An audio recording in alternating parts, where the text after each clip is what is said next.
The challenge is going to be turning a top, but we're going to add a little something to it. Jerry will always take an excess amount of tops that him and the I guess, is it just you or is the rest of the gang? The whole gang. The whole gang. The whole gang. They all turn tops, and they go down and they take them to the Ronald McDonald House. And they give them to the, I guess, the kids and the families that are there that are staying. So for next month's challenge, anybody who does a challenge has to turn at least 2 tops. And one of those 2 is going to be donated to the Ronald McDonald House when the next time Jerry and the top guys go down there. So just think of that. If you can turn more than 2, that's fine. But we just would like to have people turn 2. You can keep the 1.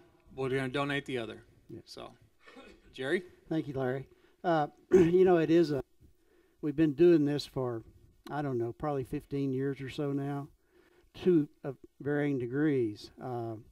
Some of us now, 5 of us, Sean gave us the name, the top guys, and it's myself, Virgil Boyd, David Burks, and Mike Erickson, and then a fellow who was going to help me here this evening but couldn't make it, Ed Maxwell. That's the 5 members of the Top Guy Club. We turn at Deanna Rose. Just did that a few weeks back. We turn at the Makers Fair in the spring of the year down at Union Station. We turn at the Tool Show, and I think that's probably in February, March, something like that, over at the Convention Center. And then, as Larry mentioned a while back, we started turning. One of the ladies that volunteers at Ronald McDonald House asked if we would consider turning whatever we could turn for the Ronald McDonald House, and it's for people who are coming in. I think primarily they're patients at Children's Mercy. At least that Ronald McDonald House is right down by Children's Mercy, but I suppose they could be patients at KU or any of the other hospitals, but primarily at the Children's Hospital there. The families come in, they stay there at the Ronald McDonald House. If the patient is able to stay away from the hospital, they do. If not, they're in the hospital. But lots of times, their brothers and their sisters join them there at Ronald McDonald House. So this just provides people in a pretty difficult situation maybe a little relief from their problems, and we're happy to do it. We started out our top turning, and this would be a typical blank that we would use, some sort of fairly hard wood with a birch dowel cut at varying lengths, and that varies with the top guy. As we learned I think it was last fall, I was up here again, myself and Ed and David, and nobody makes their blanks the same. Nobody turns their tops the same. Lots of other differences, but at the end of the day, we end up with something like one of these that actually does turn, and usually fairly well. Anyway, we turned these for a long time, and as we kept being invited back to these various places to turn this type of top, we tried to develop some things to go with our top turning that would sort of attract our clientele in, and our clientele is basically somewhere between 5 and 10, 11, and 12. And then there's this gigantic gap, and about 67 or 70, it seems like it kicks in again. And they've got time for the tops, but so that's when we first developed the bigger tops. I found this turntable on eBay and several others like it. It was actually manufactured as a cake decorating turntable, and we figured out, well, that works good for tops. We can also turn those with a launcher, Keep me in your thoughts. And because they're so heavy, they'll turn actually for quite a while with that. But there's all kinds of other things that you can do. Here's one that I developed. I didn't develop the top, I developed the color scheme.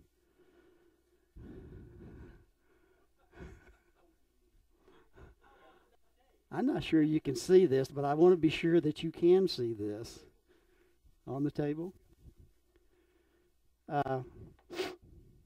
Has the KU colors on the bottom and the MU colors on the top. You can also, depending on your preference, you can color these in the opposite direction. But since KU's having such a difficult year,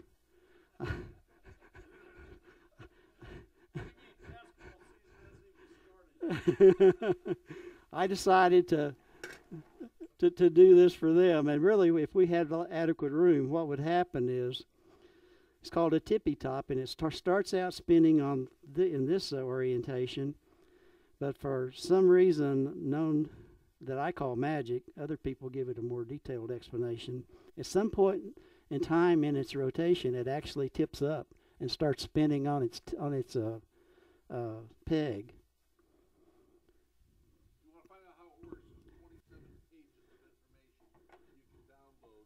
It'll explain all the math that goes into it. A lot, but my explanation, people have a tendency to accept it and just call it magic and go with it. This is another type of top, and it's jammed up.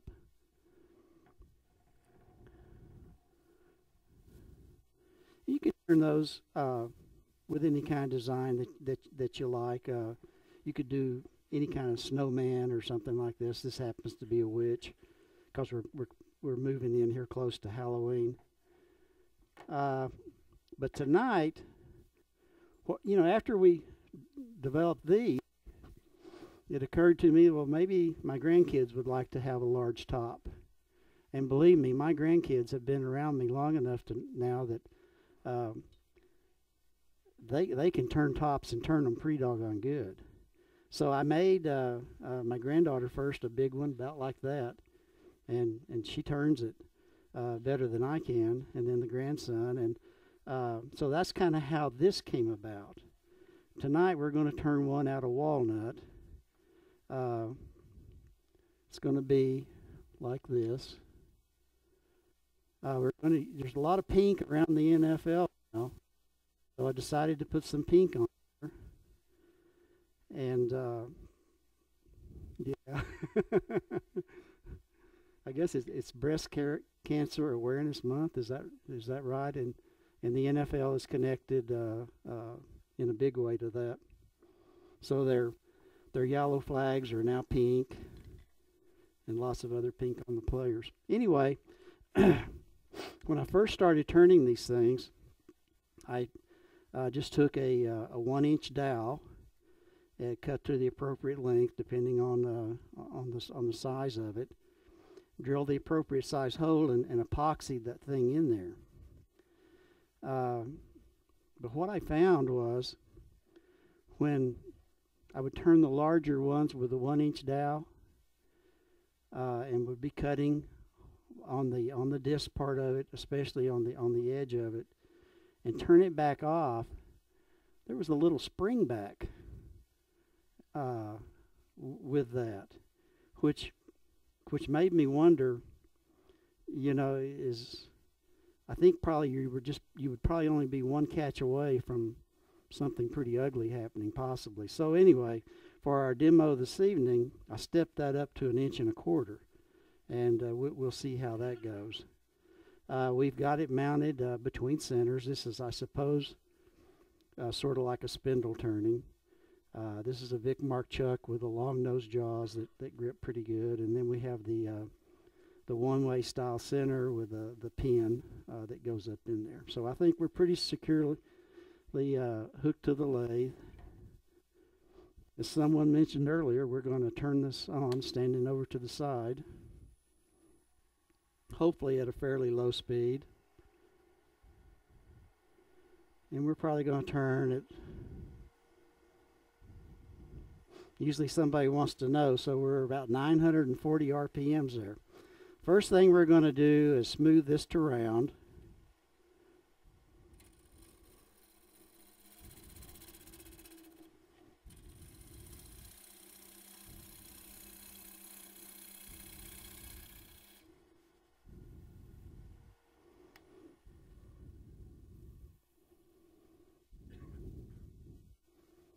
And I believe we're there.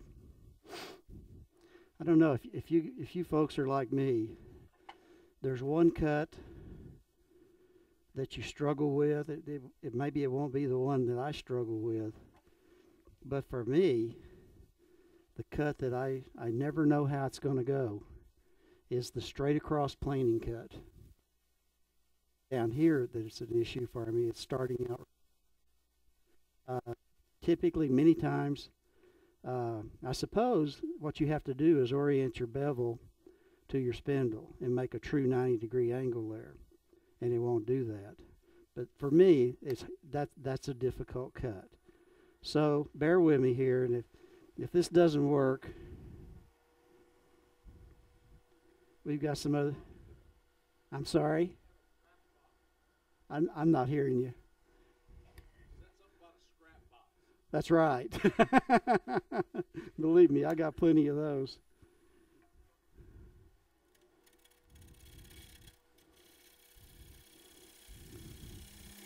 Forget what I just said.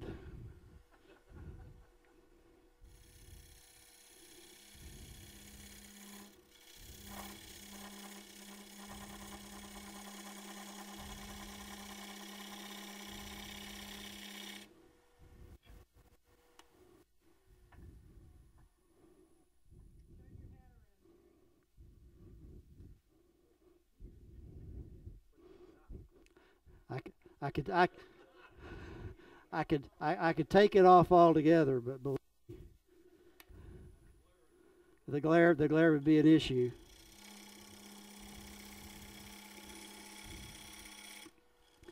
So you can hear, even with the bigger spindle, there's a little bit of vibration there.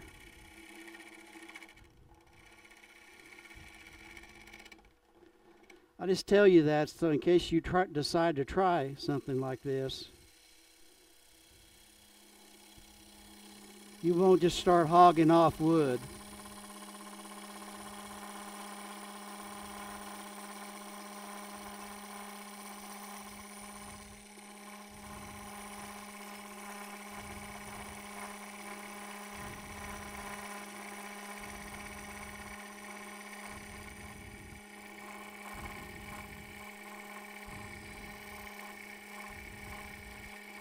Sorry about that noise.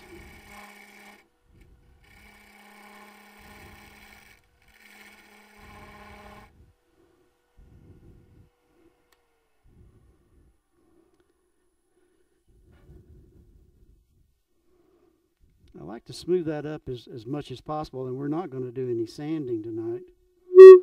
But typically with my turning, no sanding is needed, so.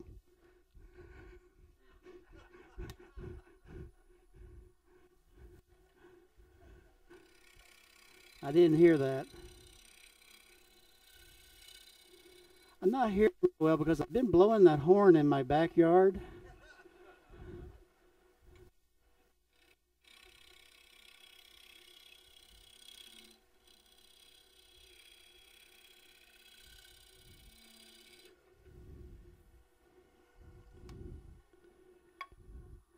That was kind of a shear scrape, I suppose.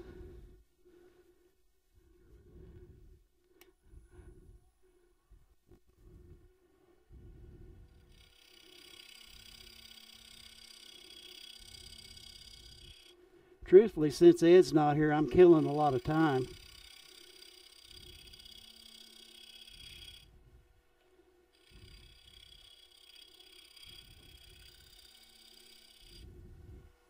All right. So we've got it round. We've got the front faced off. Darn nice. While our spindle is still good size, we're going to go ahead and shape the bottom of the top.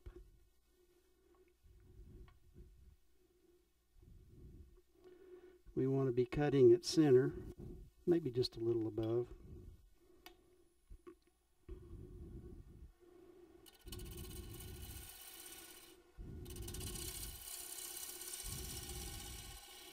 Kind of using a pull cut.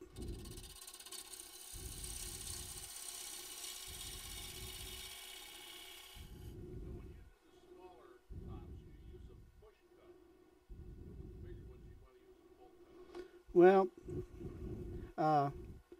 we'll probably end up using a push cut here, but to smooth this over and to round this over, yeah, it's you want to cut hopefully so that the fibers are sort of supported, and so that would be from here down to here. Cutting from here down to here, they wouldn't be supported, and you could get a lot more tear out. So that's kind of the reason for it. Yes.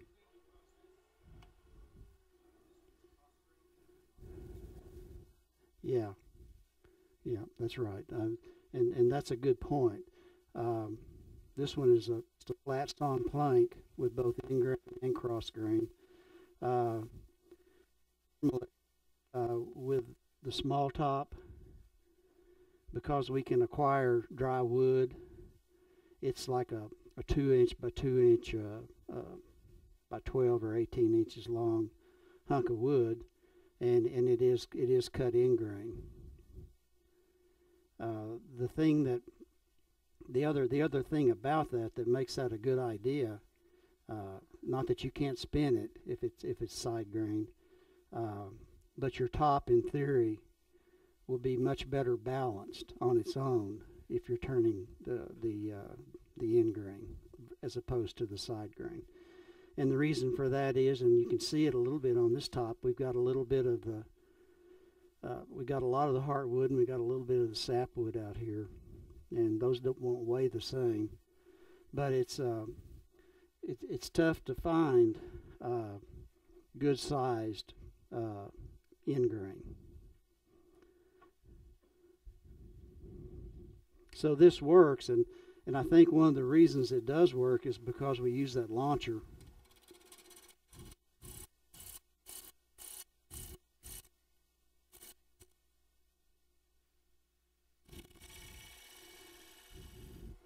Have y'all been reading all that information? I don't know. Does anybody do Wood Central? I know John does. I see his post on there. There's been a lot of discussion about face shields and whether they protect you or they don't protect you. And there's really been some horrific accidents last year or two. Several people, ranging from recreational amateur turners like me to professional turners that have been very seriously injured. And in all those instances that I can think of, they were wearing face shields. And what they at least the guys on the forum have kind of decided, and it's news to me, is the face shield will protect you from the small hunks of wood that fly off the lathe, but the large ones, it's largely a myth. And the last one I remember, the piece of wood came off, and he had on one of those trend. I think it was a trend, that's the full go, the dust protection and everything. It had a black piece of plastic up here above the clear shield, and it didn't hit him here. It hit him up on the black piece of plastic and cracked that. And it was a rather sharp, apparently a sharp piece of wood, a splinter, and it went right into his brain, above the eyebrow. Yeah. I just say this for I say this for this reason. If you're like me and you felt like you were fully protected from almost anything by wearing that face shield, apparently you're not. There's some protection there, but wow.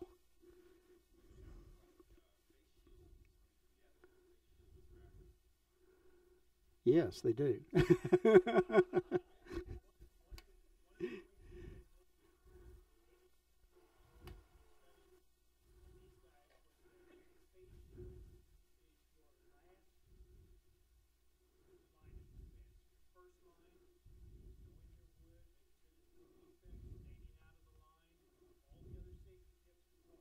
hmm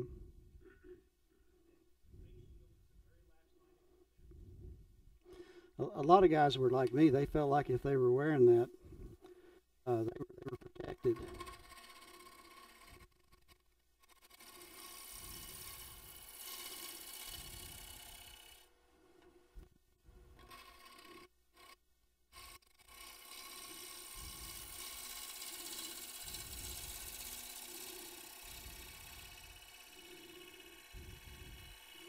Top can look like anything you want it to look like. This is just the way I do them.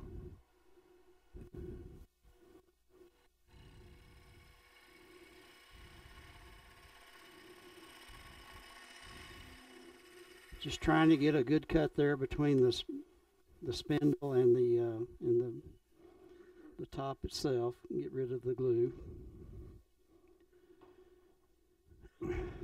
Okay, if we were gonna sand, now would be the best time to do it. At least this part of it.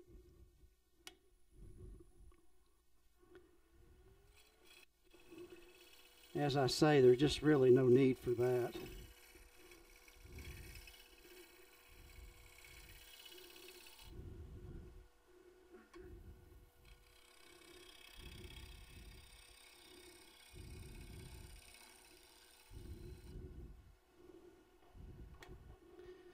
All right, so we'll do some shaping on the bottom of this thing.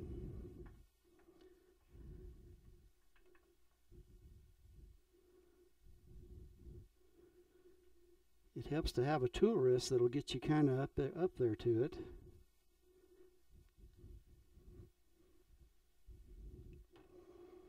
So we're using a 1/2-inch spindle gouge now.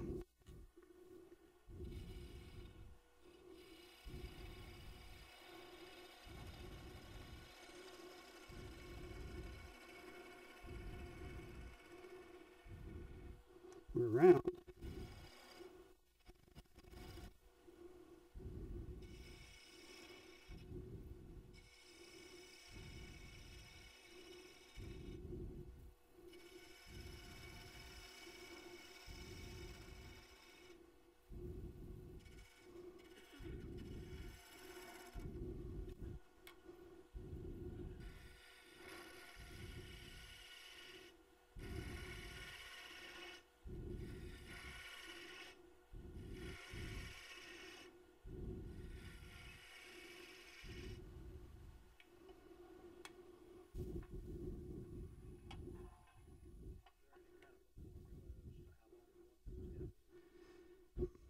It, I'm sure that there's you can get it too long. If there's an exact formula, I'm not sure what it is. I just kind of say, hey, that looks about right. I'm going to be shooting for something like about right there. And this part of it, is going to end up. I guess you just want it to look proportional to this, yeah, and I'm sure you're right. There's a point in there where, from an engineering standpoint, it might make more sense. I'm not sure the golden mean rule applies there, 1/3, 2/3, but it might be visually to the eye that something like that applies.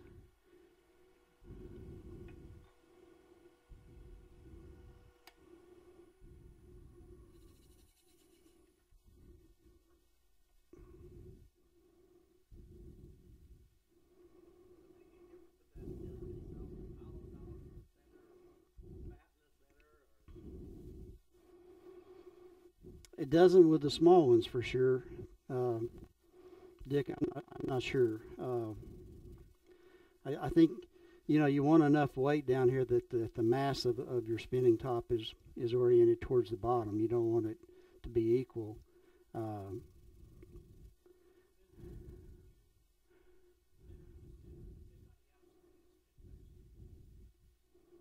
So you're saying hollowing here you would achieve greater speed? Yeah. Yeah. Mhm. Yeah. It and then you run into something like that tippy top that kind of defies all that and works just opposite of the way you would expect it to work.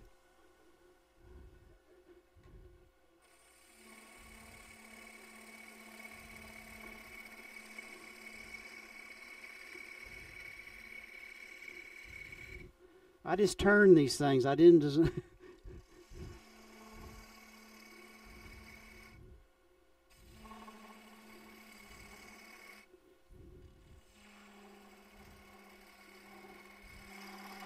I can't either. Doesn't seem to.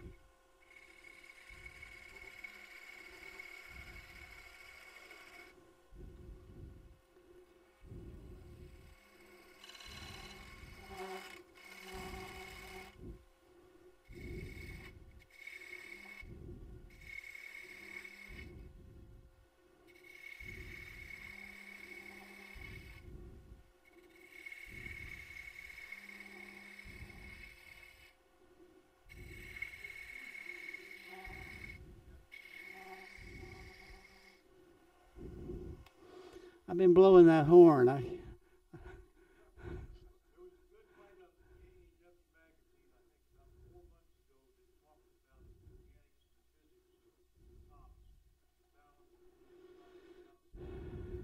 Uh-huh. Well, but some people want to know that. I mean, you know, kind of need to know.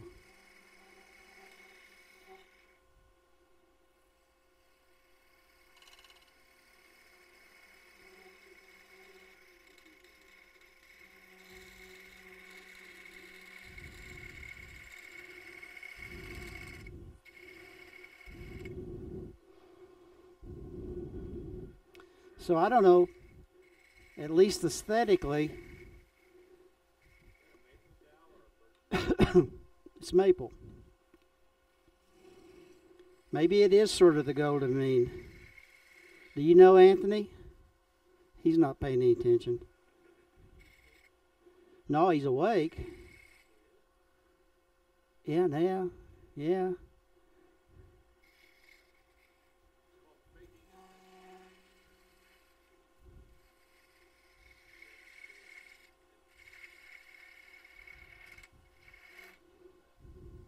All right, so we're going to go back to the other end now.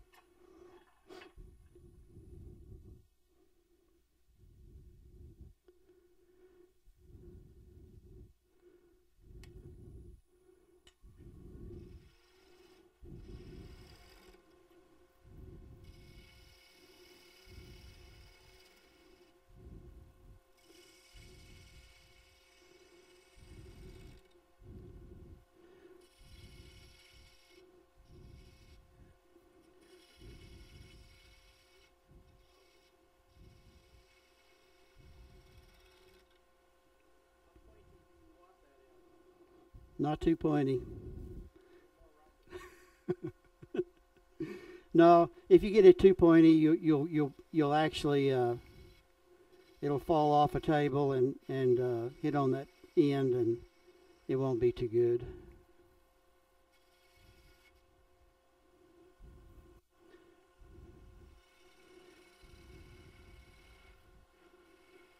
You know, in an ideal world, you'd want to cut downhill on a spindle like this.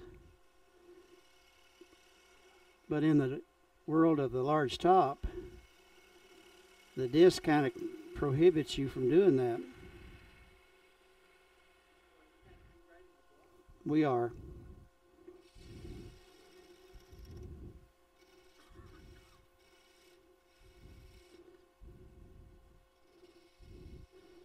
Another kind of interesting thing about the whole process when you put when you're using something like the boat arc down there on the end, that's Texas talk for Osage orange. And you put on, I forget what it was. It's kind of the principle of the color wheel, I think. Put on green, you end up with blue. Does that make sense? Green and yellow make blue, or something like that. Anyway, it kind of works like that sometimes with it.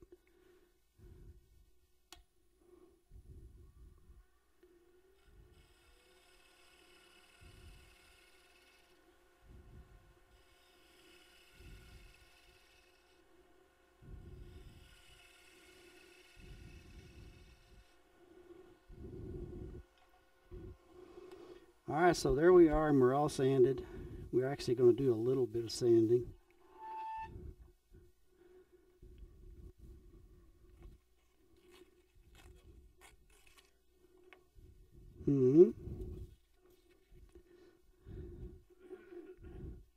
I don't know. You could probably shave with it, though.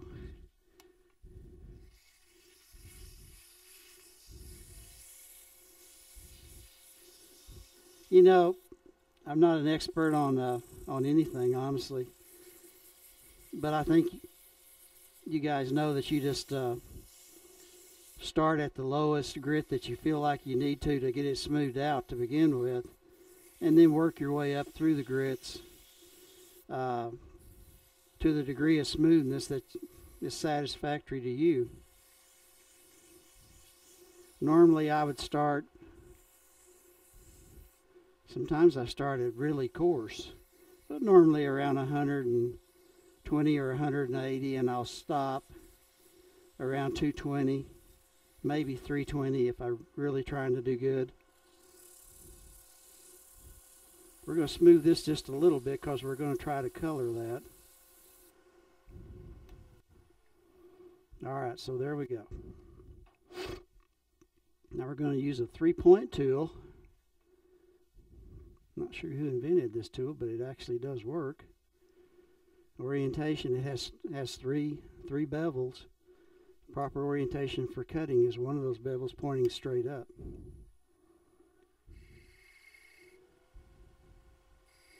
And we're just going to delineate some areas here that we're planning to color in a little bit.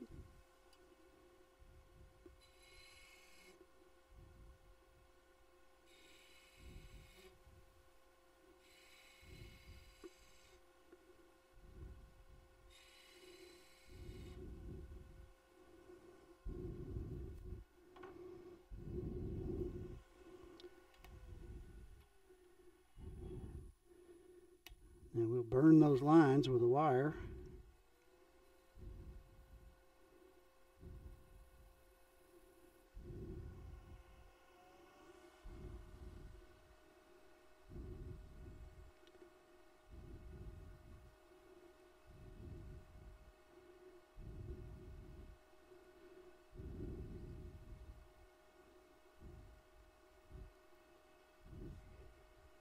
It's smoking.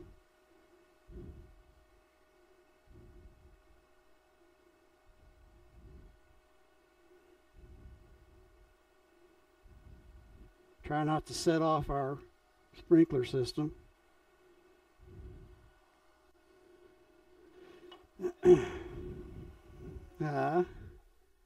What? Would be funny. They wouldn't be able to deny it. I think they have us on camera.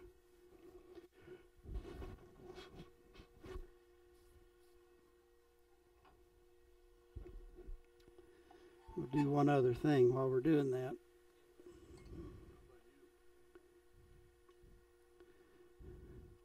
We'll do the same thing here.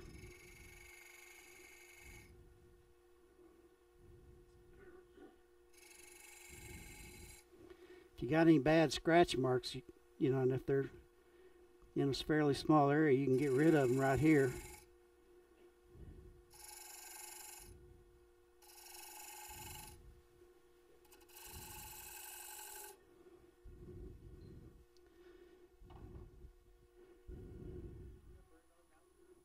No.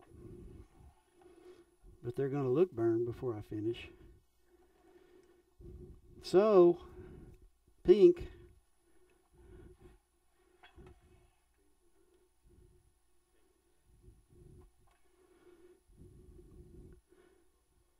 I like pink, and I'm man enough to admit it, or something like that.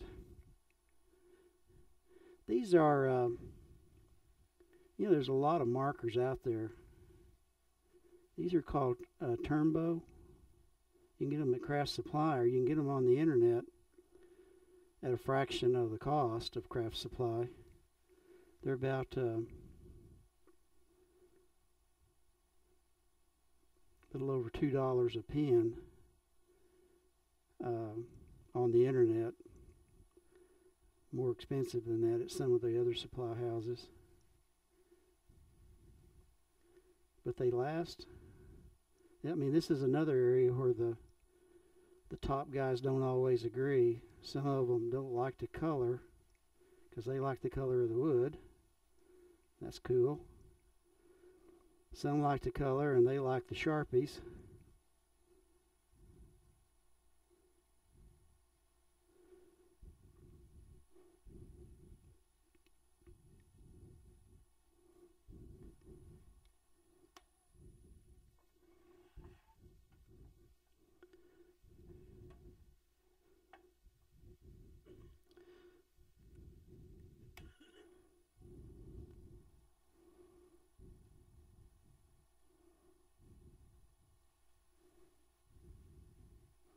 I have some of these that I've been using for probably 3 years. And you can still do a pretty good job with them.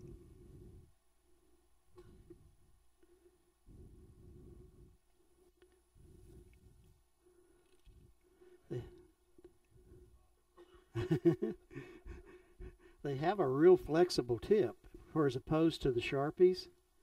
They're a real firm tip, and they have a tendency to wear away. The tip, at least my experience with them, is they actually wear away. And these, if you use them on the side, they pretty much stay with you. If you just jab the tip up their tip first right into the wood, then you're going to be in trouble in a pretty big hurry. And just when I'm bragging on them.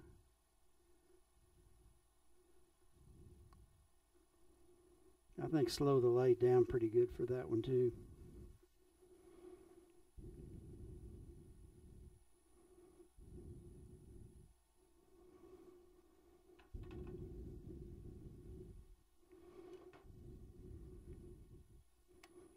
This is fascinating stuff, isn't it?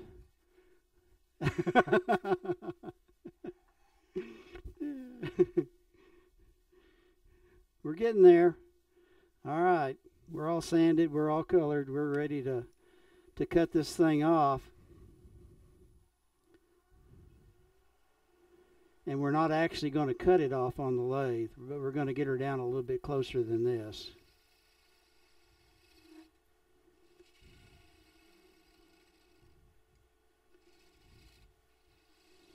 So we're going to have a little bit of sanding to do.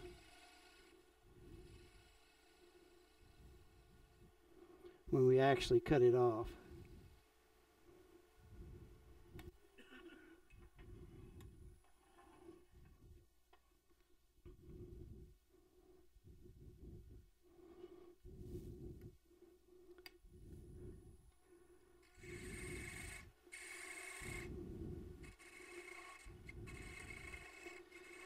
Anybody in here is welcome to the Top Guy Club. Your initial duties are carrying the lathe to these various venues.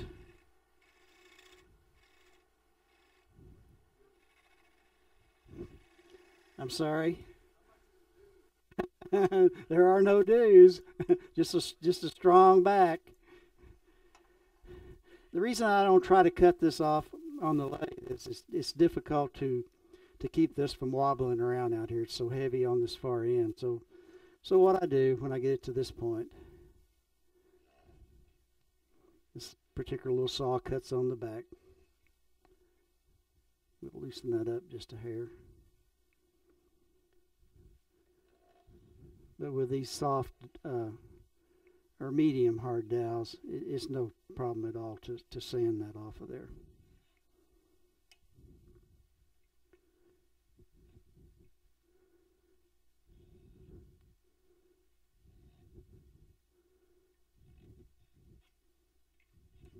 All right.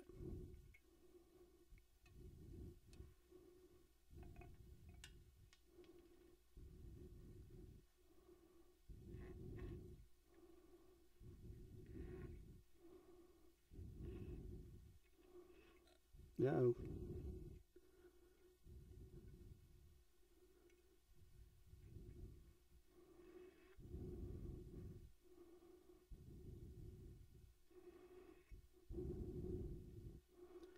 Did y'all notice the little parabolic mirror over here that projects the, I don't know if you can see it from out there or not. You can see it. You cannot see it. If you come up here after the demo, you can see there's a little top on the bottom of this, but because of the orientation of the mirrors, I suppose it looks as though you could just reach there and grab the top at that point.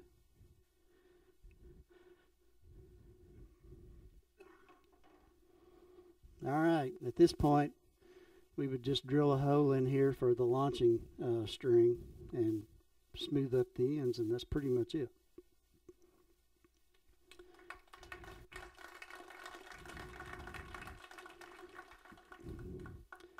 Thank you very much. Keep on turning. Free wood.